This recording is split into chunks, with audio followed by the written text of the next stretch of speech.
ser verdadeiramente útil. Eu estou aqui para representar aquele que me enviou. Eu não tenho que me preocupar com o que dizer ou o que fazer, porque aquele que me enviou me dirigirá. Eu estou contente em estar aonde quer que Ele deseje, sabendo que Ele vai comigo. Eu serei curado na medida que eu permitir que Ele me ensine a curar.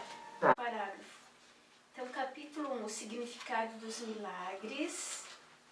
O segundo, revelação, tempo e milagres. Quarto parágrafo. Ninguém vem ao Pai senão por mim, está entre asas. Não significa que eu seja de qualquer modo separado ou diferente de ti, exceto no tempo. E o tempo realmente não existe. A declaração é mais significativa em termos de um eixo vertical do que horizontal. Tu estás abaixo de mim e eu estou abaixo de Deus. No processo de, entre asas, subida, eu estou mais acima, porque sem mim a distância entre Deus e o homem seria grande demais para abrangê-los. Eu faço a ponte sobre essa distância como teu irmão mais velho de um lado e como um filho de Deus do outro. Minha devoção aos meus irmãos me pôs a cargo da filiação, que eu torno completa porque compartilho. Isso pode parecer contradizer a declaração, eu e meu Pai somos um, entre asas, mas há dois lados nessa declaração em reconhecimento de que o Pai é maior.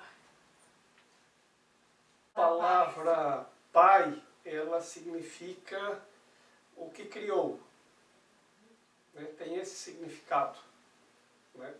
É Padre. Padre em espanhol é pai, né? E se você rezar o Pai Nosso em espanhol é Padre Nosso, né? E nós dizemos Pai Nosso, e é o mesmo sentido que nós damos para a palavra para o nosso Pai aqui, tá? Porque a gente não ia conseguir entender de outro jeito. É o Pai, o Filho e o Espírito Santo. O Pai é o provedor de tudo, tá? E o Espírito é o que dá a vida. Então a mãe, nessa simbologia, ela está simbolizada pelo Espírito Santo. É a mãe que dá a vida e o pai é que é o provedor de todas as coisas. Não deveria ser, antes era, né? Então, nesse sentido, o pai é porque ele trabalha e a mãe, ela dá a vida nesse sentido. E o Espírito é que dá a vida, sem Espírito não tem vida, né? Então, coloca a mãe nesse sentido. Isso não vai desmerecer a mulher, viu? Pelo contrário, vai engrandecê-la, tá? Mas é assim, ó. E aí ele se coloca como filho, por um lado, e como irmão mais velho do outro, nesse eixo vertical, tá? Mas o que ele diz é assim, ó, não tem hierarquia. Porque a gente trabalha assim, ó. Se você vai na Igreja Católica, ele vai dizer, o padre diz, na unidade do Pai, do Filho e do Espírito Santo. Tá? É uma unidade, não tem separação entre o Filho, o Espírito Santo e o Pai. Isto é colocado desta maneira para que a nossa mente consiga compreender por aquela ideia de analogia. Se a gente não tiver uma analogia para comparar, já não entende nada. Então é colocado dessa maneira. No Antigo Egito já se usava o triângulo. Você vai naqueles templos que estão lá há 10, 15 mil anos, já tinha o triângulo e já tinha essa simbologia. Esta simbologia, Pai, Filho e Espírito Santo, vem de lá. Então os três são a mesma coisa? É uma coisa só. Porque é simbolizado no triângulo. E o triângulo é equilátero. Não Não tem um lado maior ou melhor do que o outro. Quando estão unidos, todos os lados são iguais e formam a tríade sagrada ou o triângulo. Então não tem maior nem menor. Tu vê que ele mesmo se coloca. A diferença que ele diz assim, que a gente tem que considerar que o Pai é maior porque foi ele que criou tudo. Nesse sentido. Agora o Pai é no sentido de provedor de quem cria as condições ou cria tudo. Porque, na verdade, Deus não tem sexo. Essa ideia de masculino e feminino é nossa também. Tá? E ele coloca aqui que a distância que nós nos encontramos nesse momento de Deus é muito grande. Então, sozinho a gente não ia conseguir. Por isso que ele diz, eu sou o caminho.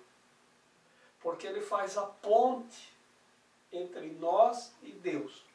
De um lado, como irmão mais velho, porque ele já tem mais experiência, porque ele já fez essa etapa. E do outro lado, como filho. Que ele diz, não tem diferença, a única diferença entre nós é que eu estou mais próximo agora do que você, tá? E a única diferença entre Deus e eu é que Deus é maior. Há uma simbologia, não sei, deve estar por aí no livro, não me lembro exatamente aonde, mas ele vai demonstrar assim, que a diferença entre eu e meu pai é nenhuma. Né? Aqui físico, a gente pode colocar assim, né? Porque eu tenho os mesmos poderes que o meu pai tem. Só tem uma coisa que eu não consigo fazer. Eu não consigo criar o meu pai. Eu posso criar o filho como ele me criou, mas eu não posso criar o meu pai. Então, neste sentido, aquele que te criou sempre vai ser maior. Sempre maior. Porque é o Criador da criação. Tá? É o que tu estava falando no começo da aula, né? Tipo, dando o nome que a gente conhece por uma coisa que a gente não conseguiria compreender se não tivesse uma palavra no nosso vocabulário. Isso também é assim, Deus tem muitos nomes. Então, os muçulmanos chamam de Alá, no Antigo Egito era Amon, nós chamamos Deus, é um nome que se dá, né? Porque nome você pode dar, mas imagem não tem como. Então a gente não sabe, Deus não tem imagem. E nós não conseguimos criar uma imagem para Deus. Então às vezes a imagem que se dá para Deus é a imagem, o bom velhinho, o bom velhinho. Né? A gente não sabe se é Deus, se é Papai Noel. Né? Então, mas é assim porque a gente não consegue. Sempre maior. Porque é o Criador da criação. Isso também é assim, Deus tem muitos nomes. Então, os muçulmanos chamam de Alá, no Antigo Egito era Amon, nós chamamos Deus, é um nome que se dá, né? Porque nome você pode dar, mas imagem não tem como. Então a gente não sabe, Deus não tem imagem. E nós não conseguimos criar uma imagem para Deus.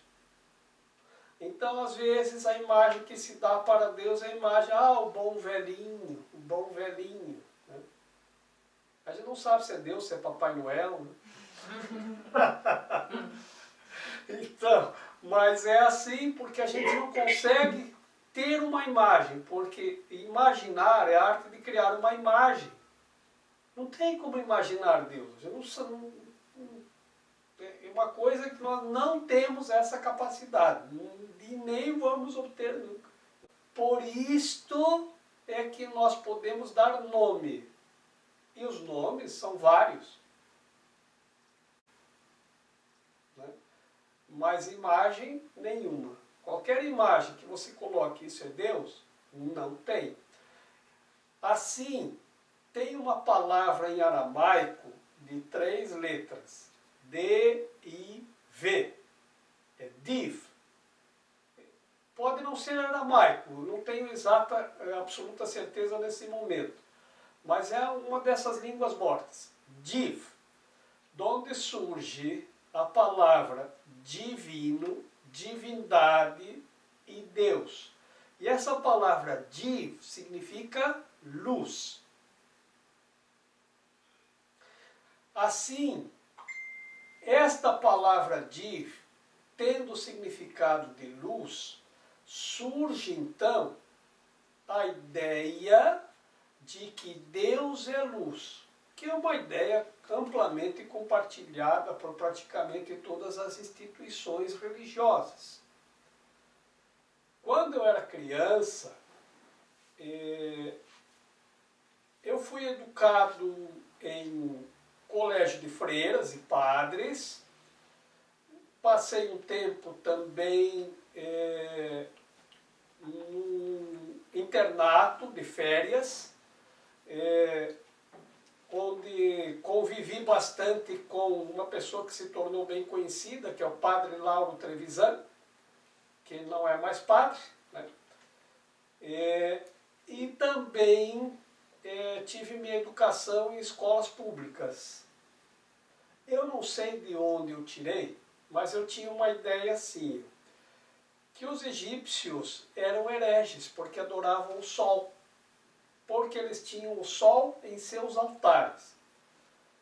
E os maias também, e os incas também, e os astecas também, e os potecas também, que habitaram toda essa região da América do Sul, aqui da Argentina até o México, nessa linha da Cordilheira dos Andes, e que também construíram pirâmides igual aos egípcios.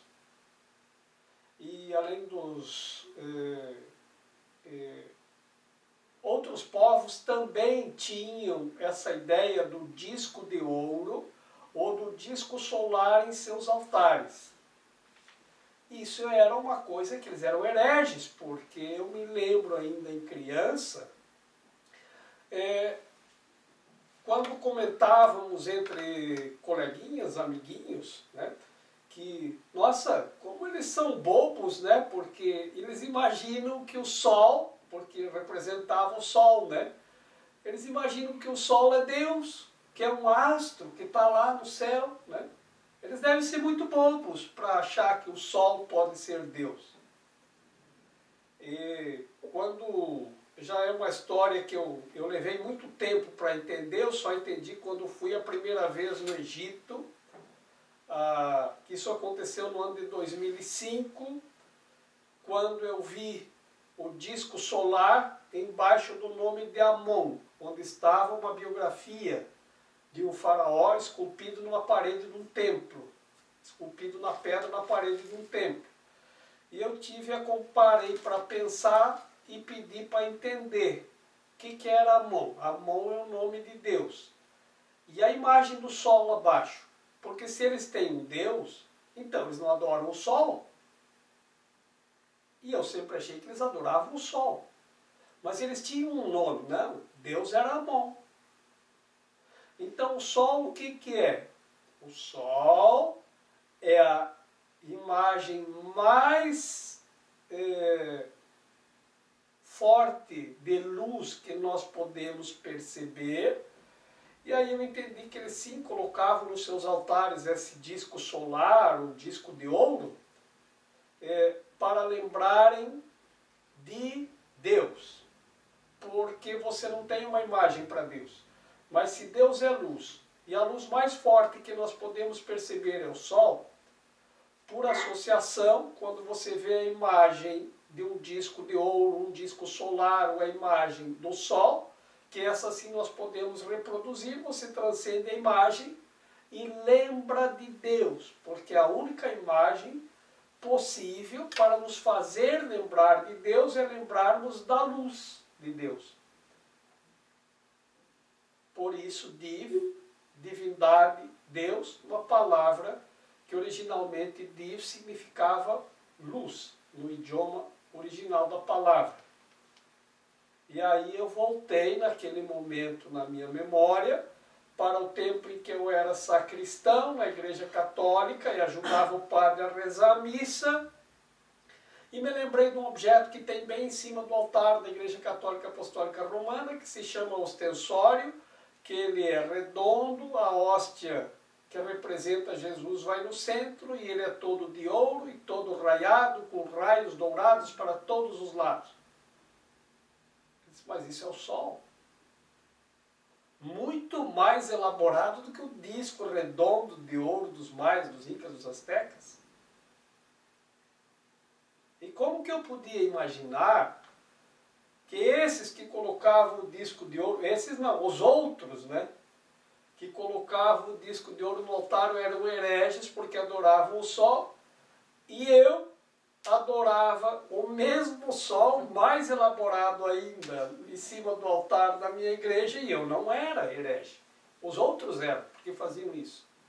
Vejam como os nossos sistemas de crença, eles são confusos, porque eles são contraditórios, e nós não nos damos conta disto. Não nos damos conta dessas coisas. Esse livro ele vai nos ajudar muito a desfazer equívocos dos nossos sistemas de crença que são muito contraditórios. Assim como essa do sol, a gente vê todos os dias. E o que acontece? Nós estamos cheios de conflitos. E nós não nos damos conta que estamos cheios de conflitos. Porque ora dizemos uma coisa, ora afirmamos a mesma coisa no sentido contrário. Isso é para a pessoa ficar insana. Assim como essa do sol, a gente vê todos os dias. E o que acontece? Nós estamos cheios de conflitos. E nós não nos damos conta que estamos cheios de conflitos. Porque ora dizemos uma coisa, ora afirmamos a mesma coisa no sentido contrário. Isso é para a pessoa ficar insana.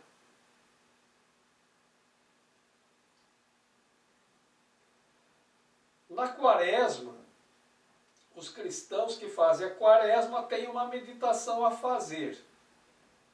É a seguinte: lembra-te que tudo que é pó, ao pó retornará.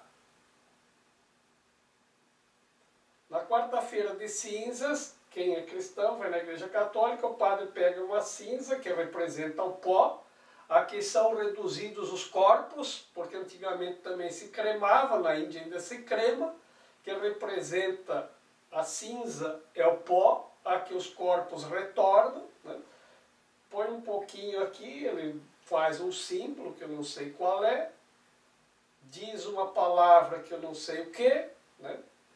E traduzindo, fala, lembra que tudo é pó e ao pó voltará. Ele está falando dos corpos, se referindo exclusivamente aos corpos, que tudo que é pó, ao pó voltará. Os corpos são pó e água, né? Com certeza são pó e água. E aí, neste final de semana, faleceu a nona. Ela ia fazer 100 anos em novembro. E lá na capelinha teve uma cerimônia religiosa. O padre foi lá, foi uma cerimônia muito bonita, eu gostei muito. Teve uma leitura de uma parte do Antigo Testamento que eu gostei muito, que mais ou menos era assim: os insensatos pensam que a morte é o fim, mas é uma passagem. Pensam que a morte é um castigo de Deus, mas é uma libertação. E era um trecho pequeno, mas muito interessante, que era do Antigo Testamento e eu gostei. Depois tinha uma canção que se fez muito bonita, que é segura na mão de Deus e vai, né? Larga tudo que tem, segura na mão de Deus e vai, né? Não olha para trás, segura na mão de Deus e vai, que é para a pessoa se libertar de tudo e ir embora, né? Gostei muito, porque ajuda a pessoa a se libertar, quer saber, vou embora, o que eu estou fazendo aqui nesse velório? No meu próprio, eu sempre digo para as pessoas, olha, eu não gosto muito de ir em velório. Com certeza, no meu próprio eu não estarei. Nem eu. Nos outros eu ainda vou, né? Fui muitas poucas vezes,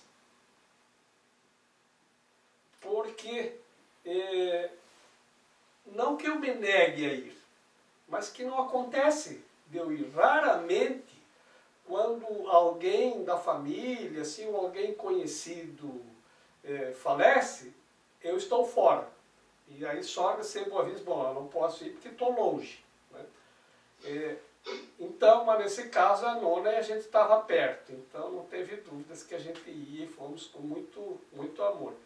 Mas aí o padre, depois de fazer toda essa cerimônia de segura na mão e vai, e é uma libertação, aí ele disse, bom, vou fazer agora a bênção do túmulo. E aí ele fez a bênção do túmulo e disse mais ou menos assim, bom, todos vão para o túmulo, né? Jesus ficou 3 dias no túmulo e então ressuscitou. Agora, nós, não sei quanto tempo vamos ficar no túmulo. Talvez só quando Jesus voltar. Eu disse, nona, não escuta isso. Segura na mão de Deus e vai. Pois é, porque olha, essa tradição, né? Diz para segurar na mão de Deus e falar uma coisa dessa. Primeiro diz para segurar na mão de Deus e subir para o céu. Depois decreta que vai ficar no túmulo, sabe-se lá até quando. Ai, meu Deus. E na quaresma diz que tudo que é pó volta ao pó. Então, você vê que coisa contraditória. Eu acho que tem gente que acredita que tem que ficar no túmulo e a mente fica presa. No túmulo? Será? Sim, E é por isso que tem fantasma no cemitério. sim, tem muitas. É por isso que fica. Que acham que quando a gente morre a gente fica no túmulo? Não, fica ali pelo cemitério esperando o dia do juízo final, quando ressuscitarão os vivos e os mortos. Que horror. São situações no nosso sistema de crença que são muito contraditórias. Posso falar uma coisa que eu acho contraditória? Tipo assim, eu acho contraditório o fato da gente rezar, tipo, pedindo a Deus alguma coisa, entendeu? Quando você reza pedindo a Deus. Porque, sei lá, pra mim faria mais sentido se a gente rezasse só agradecendo. Porque se você acredita que Deus tá tipo, onipresente, sabe todas as tuas necessidades, os teus desejos, então não faz muito sentido você pedir alguma coisa pra Ele. Entendeu? Mas na verdade é assim, ó. Quando você reza, você não reza para Deus. Como assim? Você reza para ti. Porque Deus já nos deu tudo. Tudo nós já temos. Quando nós não conseguimos alguma coisa, é porque nós bloqueamos. A oração, na verdade, é para desbloquear a tua própria mente. Nossa. Veja assim, Pai nosso que estais no céu. Isso é uma oração para Deus ou para mim mesmo? Para mim mesmo. Porque quando eu vou numa igreja, a oração é feita em voz alta. Você já ouviu falar que os olhos são as janelas da alma? Sim. Os ouvidos são a porta. É pelos ouvidos que entra a informação.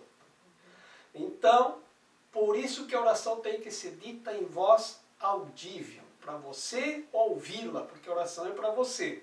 Então veja, Pai nosso que estás no céu. O que eu estou dizendo a mim mesmo? Isso é meditação. O sentido da oração é meditar. Meditar é ditar a mim mesmo. Te ditar é quando eu dito a você. Tá? Uma oração é uma meditação. Então eu medito, Pai nosso que estais no céu. Eu estou ditando a mim mesmo que há um Pai, no sentido de que há alguém maior, né? Que Ele é nosso, que não é só meu, nem só teu, nem de um, nem de outro, tá? Que não tem, que Ele não é Pai de alguns e dos outros não. Tá? Então é nosso e que Ele está no céu. A gente diz, santificado seja o vosso nome. Para a gente entender que o próprio nome de Deus já é santificado. Significa santo. Deus é santidade, por isso santificado seja o vosso nome. Não que ele precisa ouvir isso, ele não precisa. Quem precisa sou eu. Depois diz, seja feita a vossa vontade assim na terra como no céu. Isso é para mim mesmo. Então eu dito a mim mesmo que eu quero que aconteça a vontade de Deus, assim na terra como é no céu. Depois eu vou fazer os pedidos. O pão nosso de cada dia nos dai hoje. Por que que a gente pede o pão nosso de cada dia? Quem sabe dizer? Porque quem pede o pão do mês todo vai comer pão duro. Comer pão velho. Seco. Por isso a gente pede o pão nosso de cada dia, para ter todo dia um pãozinho feito na hora. Viu como é sábio a oração? Tem que estar fresquinho, né? Quentinho. Fresquinho não, quentinho. Sai do forno agora, né? Na validade. Então o pão nosso de cada dia nos dai hoje. Né? E depois, e perdoai os nossos pecados. Perdoai as nossas dívidas. Ofensas. Depois trocaram para ofensas. Eu vou explicar por quê. Porque originalmente se dizia perdoai as nossas dívidas, assim como perdoamos os nossos devedores. E não nos deixeis cair em tentação e nos livrai-nos do mal. Amém. Então é assim.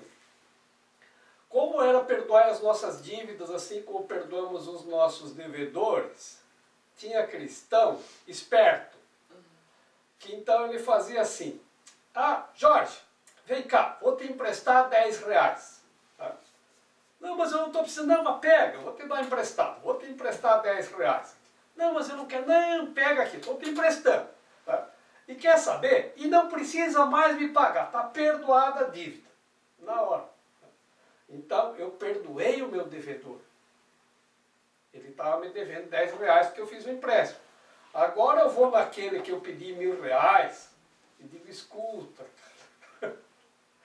lá na oração está dito, perdoai as dívidas assim como eu perdoo também. Eu já perdoei os que estão me devendo, agora só falta tu me perdoar os 1.000. Então eles trocaram para ofensas. Porque tinha gente muito esperta fazendo isso. Não, tem gente esperta demais, eles querem dar um nó em Deus. Né?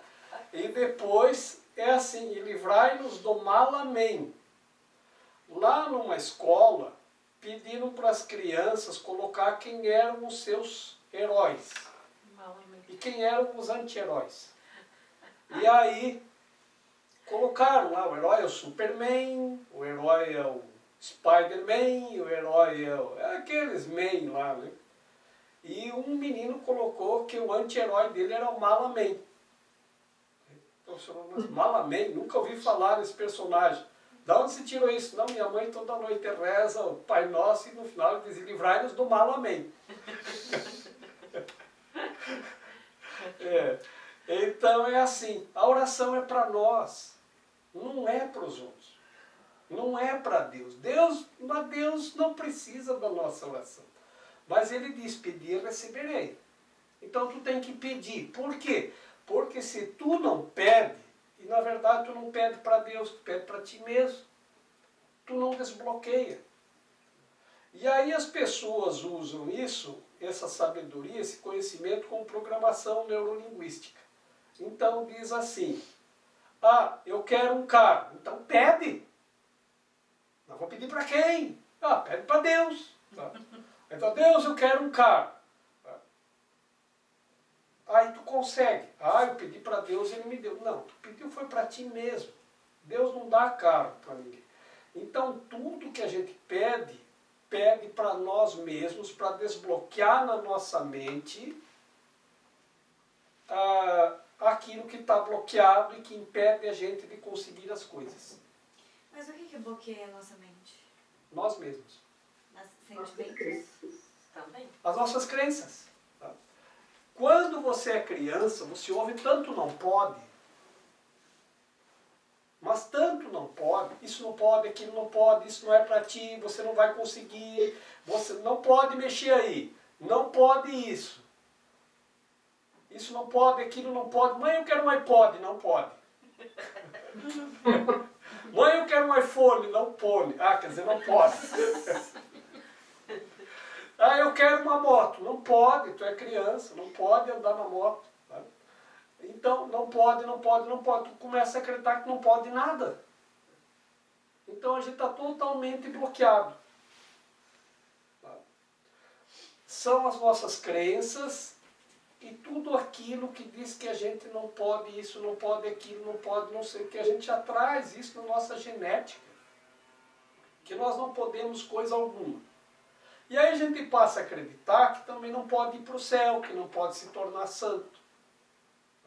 E essas crenças é que bloqueiam a nossa mente, que é de poder ilimitado. Nós não temos limites. Nós mesmos colocamos os limites para nós mesmos. Isso é tanto, a gente pode assim, mas eu mesmo coloquei, a gente herda isso dos antepassados, ouve isso dos nossos contemporâneos, tá? E convive socialmente com isto. Pois nós, vê às vezes uns políticos que os filhos parece que são sem limites e que podem tudo. Então é porque eles já estão a crença deles é diferente da crença que o resto do povo foi colocado, certo? E aí é onde que eles assumem, quando eles crescem, eles assumem os cargos, que parece que às vezes é passado do pai para o filho, e continuam fazendo essas coisas, porque a crença que eles tiveram foi oposta que o resto do povo teve, digamos assim.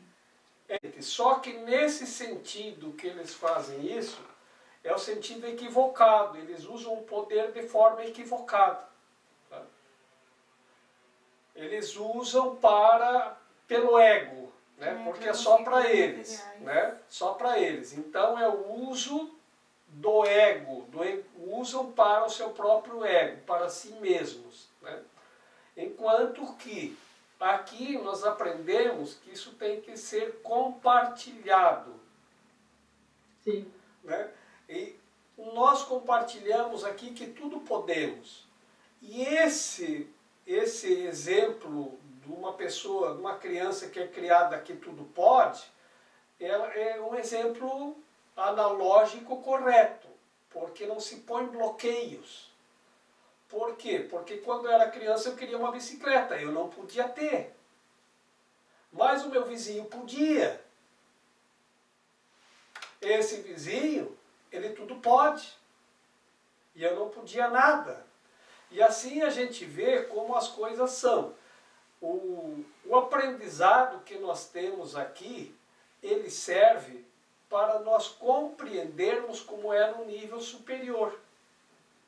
Então esses bloqueios que nós aprendemos que tem na nossa mente, ele bloqueia para as coisas do mundo e bloqueia para as coisas do céu igualmente, porque daí nós também não podemos ir para o céu. Agora aquele que tudo pode no mundo, que usa isto para seu ego, ele vai ter um problema, porque como ele sabe que o que ele está fazendo é equivocado, ele bloqueia na mente dele que ele pode ir para o céu. Também não vai para o céu. Então ele vai ter tudo no mundo, mas ele se bloqueou para não ir para o céu, porque ele sabe que o que ele está fazendo não está certo.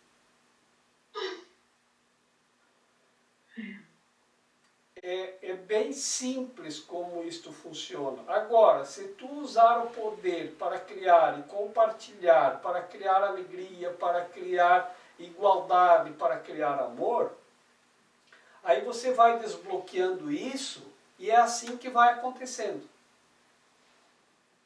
Porque você pode ter as coisas do mundo, nada te é negado.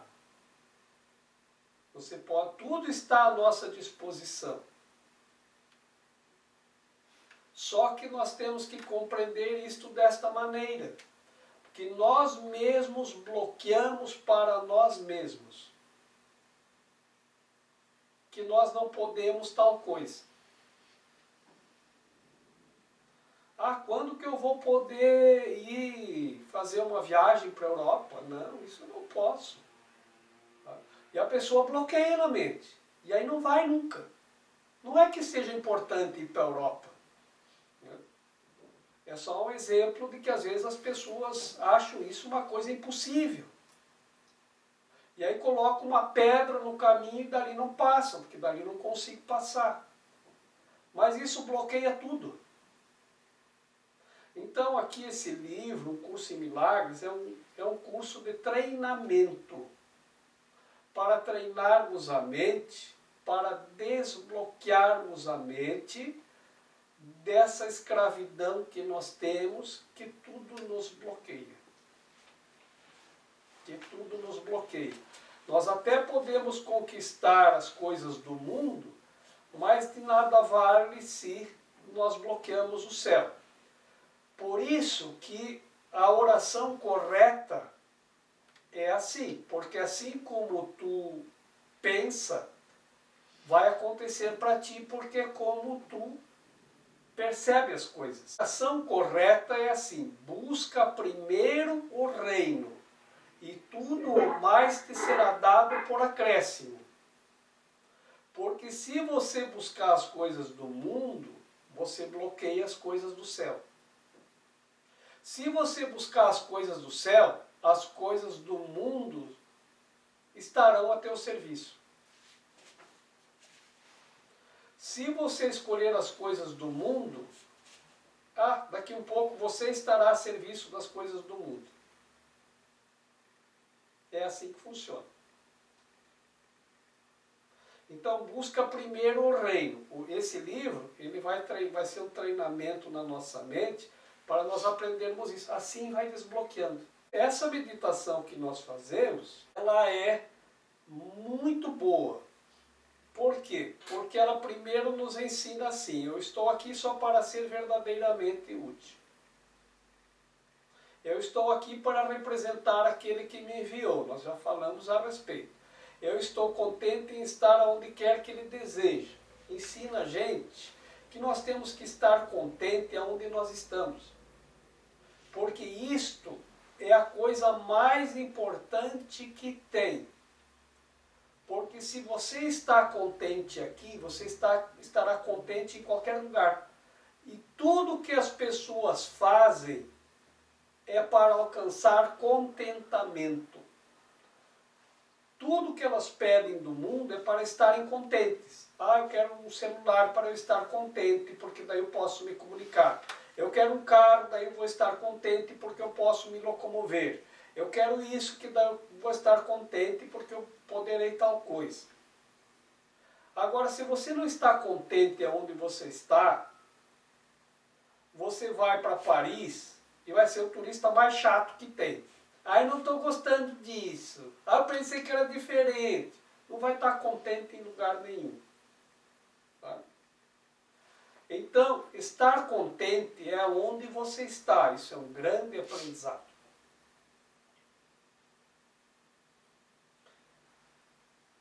Depois, por último, vem: eu serei curado na medida em que eu permitir. Mas curado de quê? Dos sofrimentos, dos não pode, dos não posso, dos bloqueios. Mas você tem que se permitir. Por isso, se vocês prestarem atenção, todas as orações são meditações. Para nós mesmos ouvirmos, e elas trabalham com desbloqueio.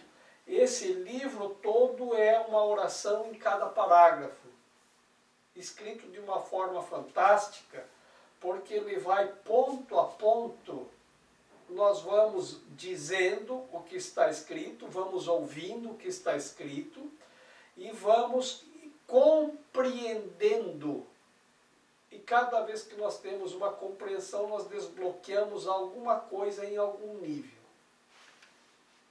E assim nós vamos. Então, quando Jesus diz que faz a ponte, tá? É essa ponte por essa ponte que a gente tem que transitar. E todo esse livro é um ensinamento que, se o seguirmos, vamos alcançar a verdade absoluta, onde não tem bloqueio algum. Esse nosso poder, na nossa mente, ele é tão limitado, tão limitado. Eu ouvia dizer quando era criança, e isso se tornou uma coisa bem popular, que todas as pessoas repetiam: a gente não usa nem 10% do nosso cérebro. Tinha até uma música que a gente não usa nem 10% da nossa cabeça animal. Tinha uma música que ficou bem famosa, né? Era muito cantada, porque parece que foi a grande descoberta do século passado. Aconteceu lá pelos anos 60, aí, essa descoberta, né? Bom, ninguém sabe até hoje como construíram a grande pirâmide, já que estou falando do Egito. No tempo de Jesus, também ninguém sabia mais, porque a pirâmide, ela está lá há cerca de 250 mil anos aproximadamente. E aí perguntaram para Jesus como que fizeram essa pirâmide, porque naquele lugar não tem pedras. E a pirâmide tem 166 metros de altura. Isso é equivalente a um edifício de 50 andares. É muito alto. É muito grande. Por isso a grande pirâmide, né? Só para ser reflexivo, né? A palavra já diz, grande pirâmide. É grande mesmo, né? E as pedras estavam a 600 quilômetros de distância, a mina de granito da onde tiraram as pedras, a canteira de granito. Não se imagina como eles poderiam transportar naquela época blocos de granito, quase do tamanho dessa sala que a gente está aqui, de 5 a 10 toneladas. Blocos maciços de granito. E aí perguntaram para Jesus: e aí, você que sabe das coisas, né? Como que construíram essa pirâmide? E ele respondeu: se você tiver a fé do tamanho de um grão de mostarda, você diz para a montanha, vai para lá, e a montanha vai. Porque o nosso poder é ilimitado. O que aconteceu é que perdemos até a fé. Nem do tamanho de grão de mostarda a gente não tem mais. E o grão de mostarda é bem pequenininho. É o menor grão que existe. A menor semente que existe é da mostarda. Então vocês imaginem o quão estamos sem fé. Então ele explicou como é que se fez a pirâmide. Eles tinham muito poder ainda na mente. Quando fizeram a pirâmide, esse poder foi se perdendo. E esse poder era tão grande que eles diziam para a pedra, vai para lá, e a pedra ia. Ela viajava 600 quilômetros. Assim, voando. Porque a pessoa assim determinava o que acontecesse. Quão ilimitado é o nosso poder. Pois se Deus tudo criou,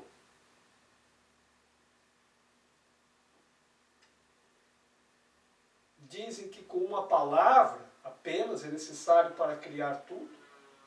Um pensamento de Deus pode criar tudo. Se nós somos os filhos perfeitos de Deus e não há diferença entre nós e o Pai, a não ser que o Pai é maior, mas de resto somos a imagem, criados à sua imagem e semelhança, então todo o poder de Deus nós temos também. Por que nós não podemos? Porque estamos todos bloqueados. Estamos todos bloqueados. Então esse é o desbloqueio que nós temos que trabalhar para fazer. Então quando você disser uma pedra vai para cá e ela vai, você está recuperando poder. Quando você tenta usar isso, porque se Deus tem todo esse poder, e o que Ele cria é perfeito e não é um caos, Sim. esse poder está associado à perfeição. Uma mente insana não pode utilizar, não vai conseguir. Então isso, quem tem esse poder simplesmente não usa de forma insana. Jorge, esse poder seria a consciência? Não, a consciência é assim. Ciência é tornar-se ciente. A ciência, ela é relativa aos 5 sentidos da percepção. Ah, sim. Tá? É visão, tato, paladar e olfato. Então nós temos ciência de que isso aqui é um controle remoto. Se eu tenho ciência e você também, então você compartilha essa ciência. Então é consciência. Consciência é quando a ciência é coletiva. Tá? Se refere às coisas do mundo. A consciência é tudo que se refere às coisas do mundo. Tanto que a ciência só aceita o que pode ser percebido com um ou mais dos 5 sentidos. Que pode ser comprovado, então. Com um ou mais dos 5 sentidos. Uhum. Então o poder da mente transcende a consciência. Transcende consciência. Uhum. Porque a consciência, ela prende ao mundo. Tá? E o poder que nós temos transcende. Só que nós somos educados para ter consciência. Quando você olha, quando você está lá com uma criança pequena, que você está educando, que ela começa a perguntar as coisas, você educa ela para aceitar só o que pode ser percebido. Com um ou mais dos 5 sentidos. Fora isso não existe e pronto, e acabou. E bloqueia. Bloqueio. Bloqueia tudo. Então, por isso que nós temos esse distanciamento tão grande de Deus. Porque nós que aqui estamos, eu sei que tem Deus de ouvir dizer, mas conhecer Deus eu não sei. Eu não sei como é conhecer Deus. Antes falamos do céu azul. Eu assisti uma vez uma entrevista em que tinha um homem nesse programa, que ele era cego de nascença, e perguntaram a ele então se ele sabia o que ele sabia do céu físico, né? Ele disse: eu sei que o céu está acima e que é azul. Você já viu o céu? Nunca. Tem ideia do que seja a cor azul? Não faço a mínima ideia do que é cor e do que é azul. Mas eu sei que o céu é azul e está em cima. É tanto quanto nós sabemos de Deus. Tão cegos nós estamos com relação a Deus. A gente sabe porque disseram para a gente que tem Deus e que Ele está no céu. Agora, como é Deus? Como é o céu? De que cor é? Se é que tem cor? A gente não sabe. Porque estamos tão distantes.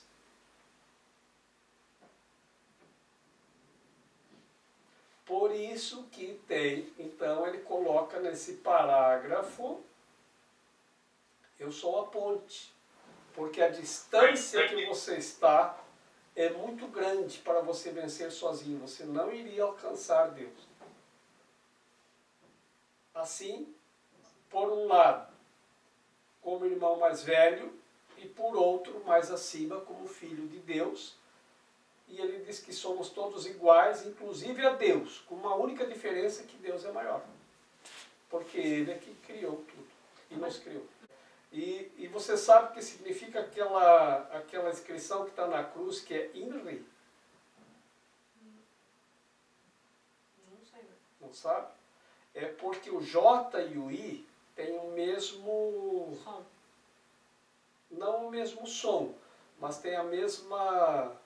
se referem à mesma letra no sentido que nós... Eu não sei explicar, mas era assim, o J não se lia como Jesus, e sim Jesus. Tá? Então lá está escrito assim, Jesus de Nazaré, Jesus Nazareno, o R é rei, e depois o último I também era o J, rei dos judeus. Então era Jesus Nazareno, rei dos judeus. Isso é, conhece as palavras, mas não conhece o significado. A gente repete as coisas e não sabe o que está dizendo, ouve e não sabe o que está ouvindo. Tá? E aí não há comunicação. Porque as pessoas não conhecem as palavras. Quer dizer, conhecem, mas não sabem o que significa. Aí a pessoa lê um livro desse e não entende também. Por quê?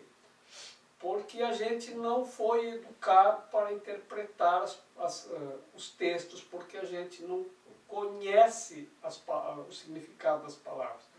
Então, Jesus já veio dizendo assim, eu vim para ajudar a interpretar, porque não tem nada escondido. As leis estão bem à mostra. Vocês é que não conseguem entender. E por que a gente não consegue entender? Por que a gente perdeu esse poder, essa fé? Porque a gente interpreta de acordo com o nosso interesse. Então, você sabe o que significa, por exemplo, gravidez? Atrair para baixo pela força da gravidade. Estava Adão a observar o paraíso, quando viu cair uma maçã.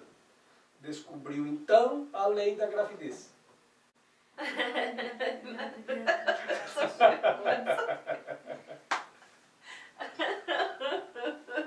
Sensacional. Bom, meu filho, vai pra casa, vai. As revelações são indiretamente inspiradas por mim, porque estou perto do Espírito Santo e alerta a prontidão para a revelação dos meus irmãos. Assim eu posso trazer para eles mais do que eles podem atrair para si mesmos. O Espírito Santo medeia a comunicação superior para inferior, mantendo o canal direto de Deus para ti aberto para a revelação. A revelação não é recíproca, procede de Deus para ti, mas não de ti para Deus. Quando você quiser, não é quando Deus quiser, está à disposição. Quando você quiser, por isso ele diz, pedi e receberei. Tá? Quando você pedir e quiser, você receberá. Então pode pedir. Tá? E aí ele diz pedir para quem? Então, Jesus está a meio caminho, então ele alcança para você. E o Espírito Santo medeia a comunicação entre o nível em que nós estamos e o céu. E a gente tem que parar de dizer, só se Deus quiser. Deus sempre quer tudo de bom, né? Mas nem Até sempre amanhã, a se Deus gente quiser. quer. É quando nós queremos. Numa igrejinha lá, o pastor estava dizendo assim, quem quer ir para o céu, levanta a mão. Todos levantaram, menos um. O pastor viu, os outros perceberam, o cara bem lá na frente, botou as mãos no bolso. Será que o cara é surdo? Vou falar de novo. Foi lá bem perto da pessoa e disse, quem quiser ir para o céu, levanta as mãos. Todos levantaram as mãos e o cara ficou assobiando com as mãos no bolso. Aí o pessoal começou a olhar para o padre, lá para o pastor, com um olhar de interrogação, assim, né? O que há? O cara sabe alguma coisa que nós não sabemos? Será que o céu não é tão bom assim? Por que o cara não quer ir? Aí o pastor foi lá e perguntou para ele, mas você não quer ir para o céu quando morrer? Aí ele disse, ah, é que eu pensei que era agora, agora eu não quero. Quem quer ir para o céu agora? É porque a gente associa isso, ir para o céu, quando morrer. Aham. Tá? E aí ninguém quer morrer. É. O Ariano Suassuna, ele diz assim, eu não quero ir para o céu, eu não quero ir para um lugar que a gente precisa morrer para ir. Nesse caso eu não quero. Né? Eu não sei se ele que diz ou alguém, eu acho que tinha alguém que dizia e ele conta essa história. Mas enfim, que na nossa mente tem um bloqueio de ir para o céu, porque a gente associa ir para o céu com morte. E ir para o céu não tem nada a ver com morte, tem a ver com vida. E não precisa soltar do corpo para ir para o céu, mas a gente acha que precisa. Mas para estar no céu eu tenho então que soltar o corpo, as coisas que eu tenho, tudo. Então eu não quero. E aí não vai. Então esse é o nosso bloqueio. Porque a nossa crença está equivocada. E o que é o céu? O céu é um estado de alegria, de poder ilimitado na mente, de sanidade perfeita, porque enquanto você não alcançar a sanidade perfeita, também não é ter restaurado o poder. Não é restaurado o poder para que não aconteça de você ficar mandando a montanha de um lado para o outro. Porque isso uma pessoa insana iria fazer, sem medir as consequências. Por esta razão, só uma pessoa santa ou com sanidade perfeita lhe é restaurado esse poder perfeito da criação. De formas que ele não vai usar esse poder para a destruição, e sim para a criação. O nosso maior medo de usar esse poder justamente é de que, como não temos a sanidade perfeita, nós podemos causar destruição. Isso é um grande bloqueio que temos. Ele coloca ali que o Espírito Santo medeia a comunicação. Como falamos anteriormente, que o Espírito Santo, então, poderíamos, assim, por analogia, dizer que Pai, Filho e Espírito Santo. Se nós temos essa analogia aqui na Terra, então o Espírito Santo ele seria colocado no lugar da mãe. Porque é a mãe que medeia a comunicação entre o pai e o filho, da mesma forma. Essa é a hierarquia perfeita. Quando eu era criança, lá em casa tinha uma hierarquia. Eu ia lá e pedia, mãe, posso ir brincar com o meu amiguinho? Ela decidia.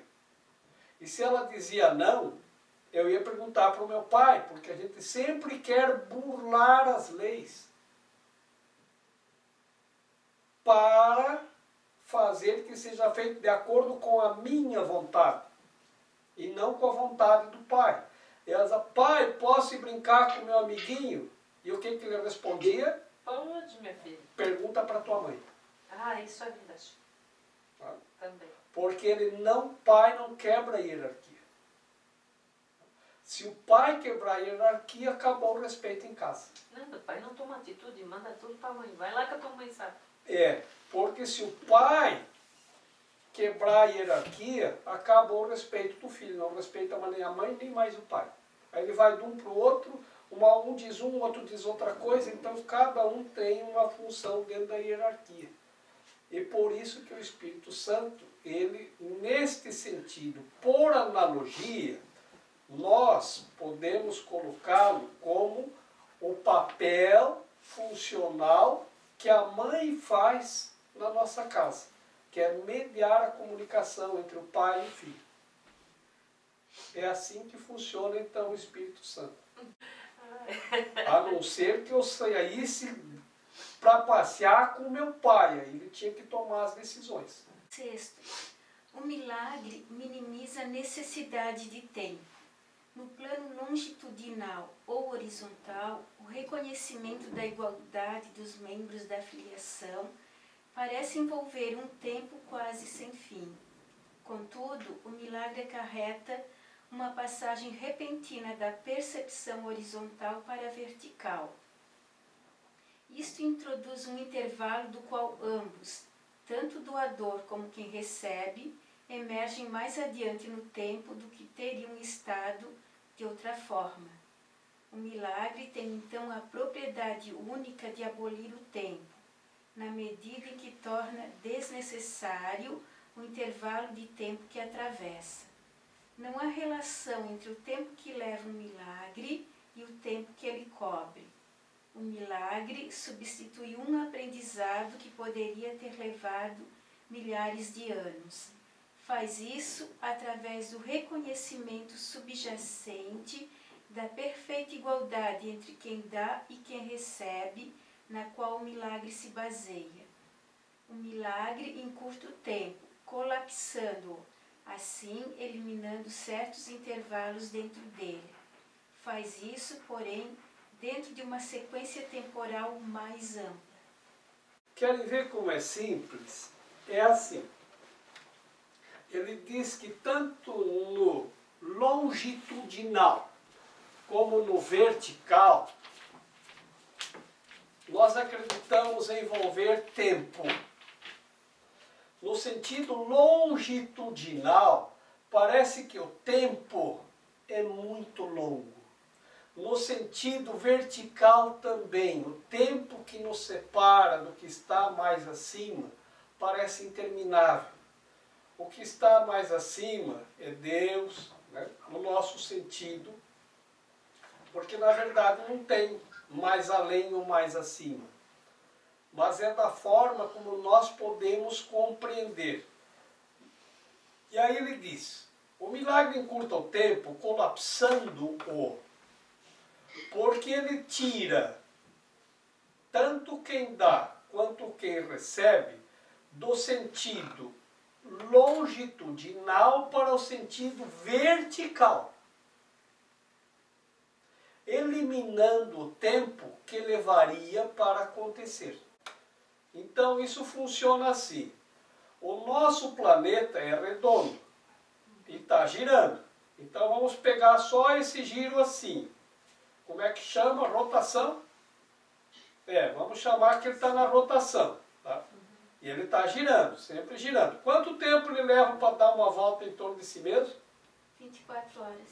24 horas. Porque nós estamos girando no sentido longitudinal. Aqui, ó, em torno do planeta. É longitudinal, é assim. Tá? Porque aqui é longitude. Tá? É no sentido mais horizontal. Tá? Muito bem.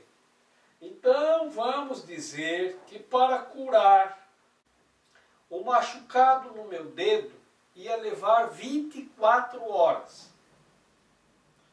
O milagre, ele faz assim, ó, ele me tira do sentido longitudinal, ó, e quando ele volta,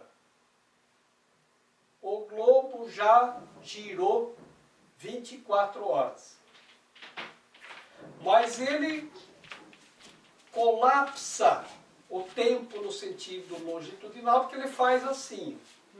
O intervalo de tempo em que acontece o milagre pode ser 1 segundo. Mas nesse 1 segundo que tu está fora, o mundo girou 24 horas. E várias coisas aconteceram. Isso, inclusive teu dedo se curou. Sim. Então é assim, pum, olha para o dedo, está curado. Então ele antecipa no tempo, mas essa analogia do dedo curado é assim, só para compreendermos. Claro, Tá? claro. Porque ele antecipa no tempo um aprendizado. É isso que é importante, não é curar o dedo. É o aprendizado que você poderia levar milhares de anos para aprender. É isso que ele antecipa no tempo. O que é que poderia levar milhares de anos para aprender? Este padre que estava lá na cerimônia da nona, ele deve ser padre, eu imagino, já há mais de 20 ou 30 anos. Ele ainda não aprendeu, embora esteja lá na cara dele. Ele fala uma coisa e depois fala outra, ele precisa de um milagre. Para entender que no túmulo só fica o pó. E que o pó, ele volta ao pó. E o espírito vai proceder. Ele diz isto. E depois ele diz o contrário. Então isso é um conflito. A pessoa precisa de um milagre, precisa de um aprendizado que às vezes a pessoa leva anos e anos e anos para cair a ficha, para se dar conta, para entender. Aliás, cair a ficha é uma coisa muito antiga. Não tem mais orelhão com ficha. Não. Porque cair a ficha é do tempo do telefone público, que botava a ficha, quando completava a ligação a ficha caía. Né? Então, as pessoas mais jovens nem sabem mais o que é isso, cair a ficha. No Antigo Egito, inventaram isto.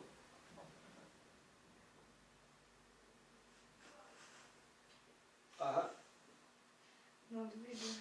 Sim, eu estou dizendo. Porque o que faziam? As pessoas, elas queriam muito o fenômeno. Então, eles criaram, e as pessoas não queriam mais dar o dízimo para os templos. Então, eles criaram uma máquina que você botava uma moeda e aquela moeda caía lá dentro. Quando ela caía, ela fazia lá, liberava, acho que com o peso dela liberava o mecanismo, que liberava outro, que liberava outro, que liberava outro, e um pássaro que estava lá em cima do altar fazia assim. Então, eles inventaram essa máquina e aquele pássaro lá era para dizer que Deus aceitou a tua oferenda. E as pessoas saíam de lá acreditando, olha, eu botei a minha oferenda lá para o templo, e Deus aceitou. Os antigos egípcios eram muito engenhosos, inventaram coisas que vocês não imaginam. O estetoscópio foi inventado no Antigo Egito há mais de 10 mil anos. Eu li na internet que eles tinham até camisinha. Tinham. Os guias gostam muito de mostrar. Os guias Quando gostam. entra no museu, eu adoro levar. Henrique se acaba. É quase mais popular que a ala do Tutankhamon. Olha da máscara do Tutankhamon. Eles gostam mesmo. Os guias gostam de levar o povo lá para mostrar que já tinha camisinha. Tinha. Eles tinham muitas coisas lá. Eles já tinham água encanada nos templos. Lá em casa só chegou água encanada, acho que quando eu tinha 9 anos. Antes era de poço, e os antigos egípcios há 10 mil anos atrás já tinham. Já tinham saneamento. Nós aqui ainda não temos. Né? Muitas coisas. Na verdade, a gente foi perdendo a sabedoria e o conhecimento que eles tinham. Porque eles eram muito mais criativos, porque a sementinha de mostarda estava maior do que uma semente de mostarda, semente que representa a fé. Então eles tinham criatividade, coisa que nós perdemos muito. A gente não consegue mais nem pensar, né? A gente tem dificuldade para pensar, a gente não pensa, a gente repete. Os antigos egípcios eram muito engenhosos, inventaram coisas que vocês não imaginam. O estetoscópio foi inventado no Antigo Egito há mais de 10 mil anos. Eu li na internet que eles tinham até camisinha. Tinham. Os guias gostam muito de mostrar. Os guias Quando gostam. entra no museu, eu adoro levar. Henrique se acaba. É quase mais popular que a ala do Tutankhamon. Olha da máscara do Tutankhamon. Terceiro. expiação e milagres. Eu estou a cargo do processo da expiação que empreendi começar. Quando ofereces um milagre a qualquer um dos meus irmãos, tu o fazes para ti mesmo e para mim. A razão pela qual vem antes de mim é que eu não necessito de milagres para minha própria expiação, mas estou no final no caso de falhares temporariamente. A minha parte na expiação é cancelar todos os erros que, de outra forma, não poderias corrigir. Quando tiveres sido restaurado ao reconhecimento do teu estado original, tu mesmo naturalmente passas a ser parte da expiação. Na medida em que compartilhas da minha recusa em aceitar o erro em ti e nos outros, não podes deixar de unir-te à grande cruzada para corrigi-lo. Escuta a minha voz, aprende a desfazer o erro e age para corrigi-lo. O poder de trabalhar em milagres te pertence. Eu proverei as oportunidades de fazê-los, mas tens que estar pronto e disposto. Fazê-los vai trazer a convicção dessa capacidade, pois a convicção vem através da realização. A capacidade é o potencial, a realização é a sua expressão e a expiação, que é a profissão natural das crianças de Deus, é o propósito. A expiação, esse livro podemos chamar assim como se fosse um plano da expiação. E expiar é desfazer e corrigir os erros. E é disso que ele está falando. E ele diz aqui que o milagre é teu dom natural. Mas você tem que fazer milagres para acreditar que isto é possível. Quando você estiver disposto, ele vai providenciar as oportunidades para você fazê-los. E quanto mais você os fizer, mais você vai se dar conta que é possível. E os milagres promovem a expiação. Nós precisamos de milagres para expiação. Expiar é desfazer e corrigir os erros. Ele não precisa de milagres para a expiação dele, mas nós precisamos. Mas ele vai estar no final para o caso de falharmos e também para o caso de corrigir aquilo que nós não conseguimos corrigir ou desfazer. Então, funciona assim.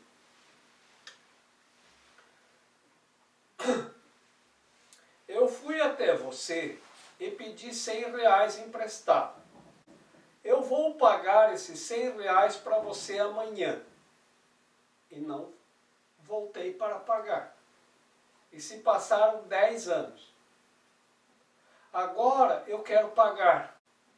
Agora eu quero pagar. Porque eu me dei conta que eu tenho que pagar isso. Isso é expiação. Mas eu não sei onde você está. Se passaram 10 anos. Eu preciso de um milagre.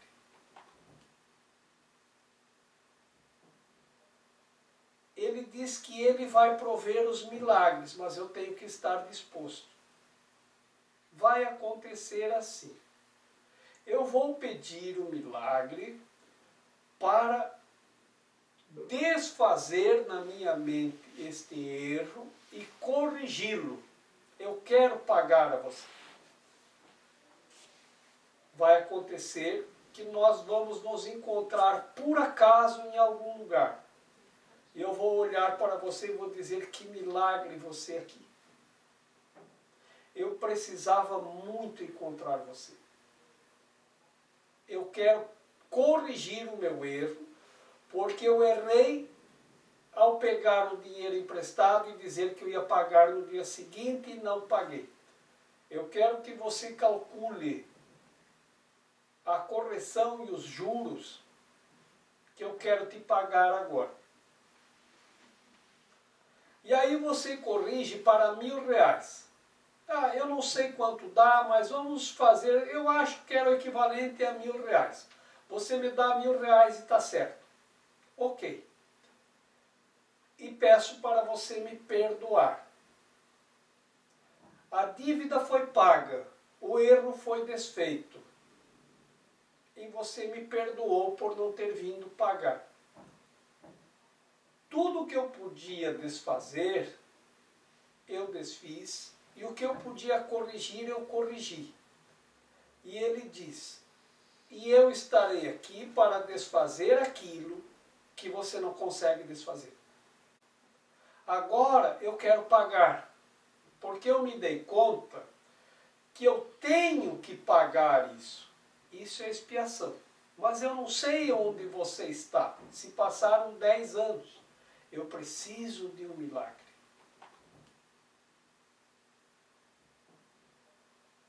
Ele diz que ele vai prover os milagres, mas eu tenho que estar disposto.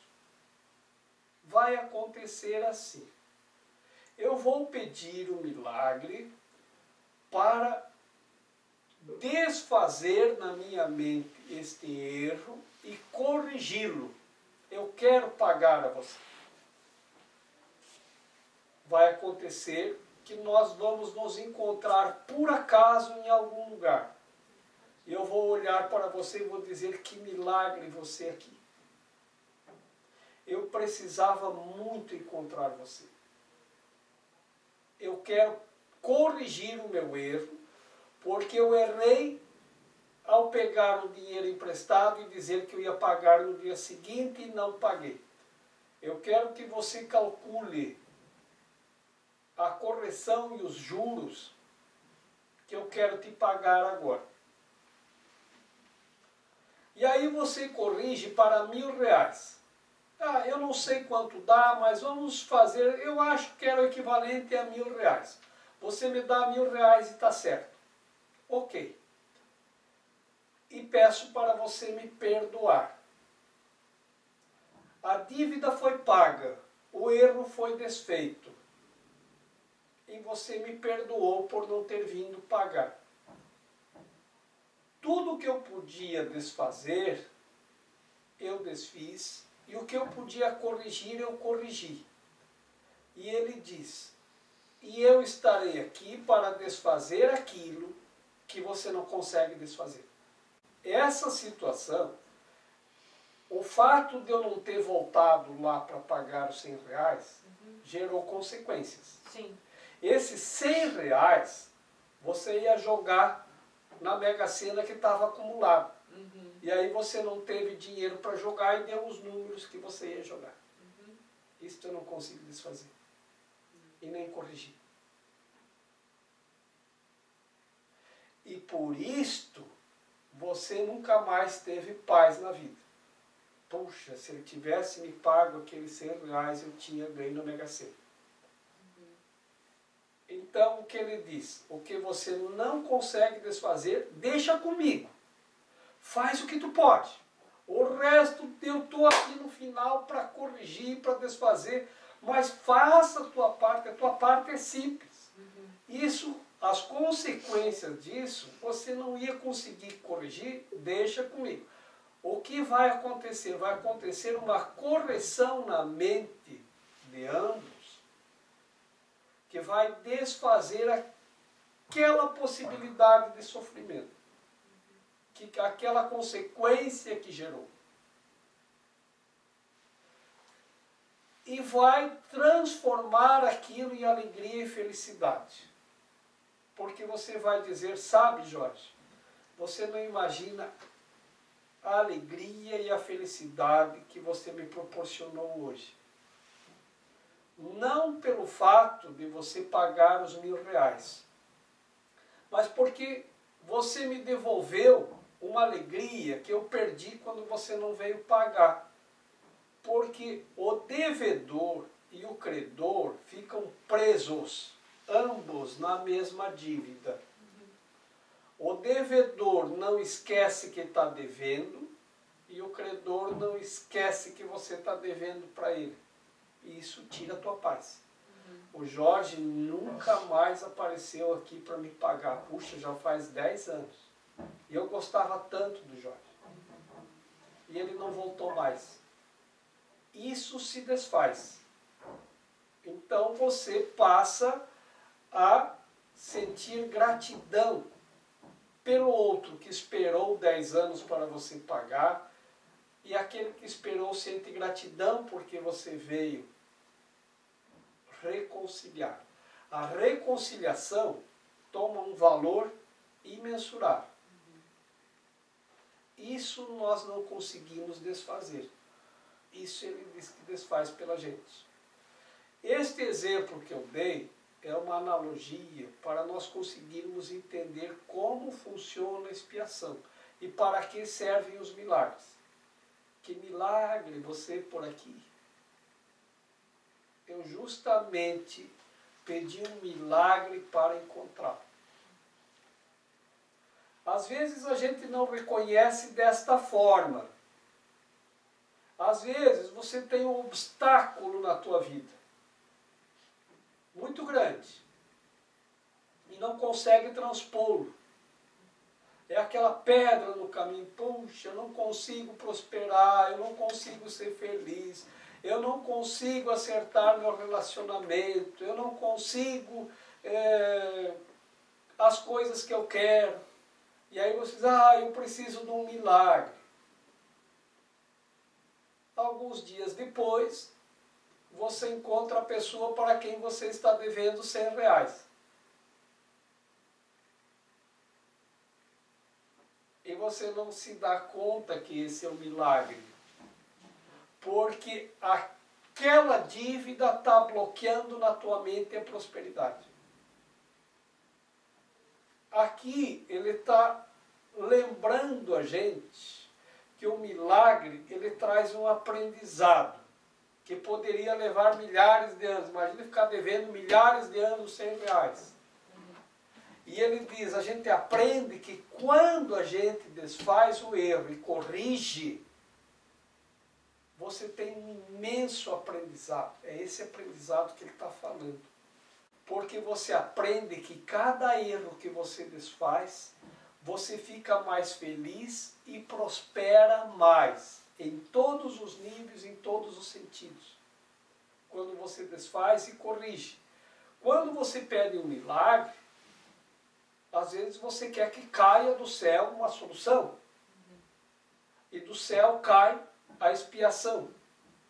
Mas nós não aprendemos que a expiação é o milagre de que estamos precisando e que a palavra expiar é desfazer e corrigir. Nesse significado.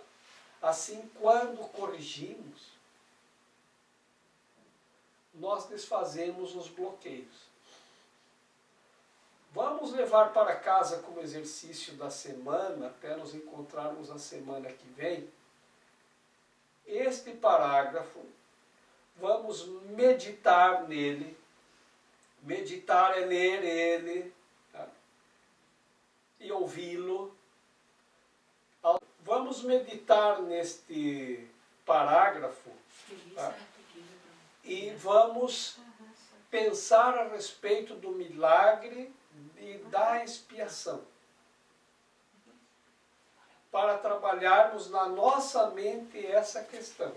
E se você lembrar de alguma coisa que você acha que cometeu um erro, um equívoco, e lhe vier à mente porque vai dar uma vontade, puxa, eu preciso desfazer isso ou corrigir isto, mas não sei como, aí você olha para cima e diz assim, olha aqui, estou precisando de um milagre. O Espírito Santo medeia a comunicação. E vai apresentar, e Jesus diz que ele apresenta para ti a oportunidade. Mas você tem que estar disposto a fazer a correção. Se você está disposto, a oportunidade vai aparecer. E aí você vai ver o que é, vai dar de cara com a pessoa, com a questão, com o problema, e vai dizer, preciso corrigir isto. Aí você vai receber essa oportunidade para a correção, corrija. Desfaça e corrija. Esse é o exercício da semana.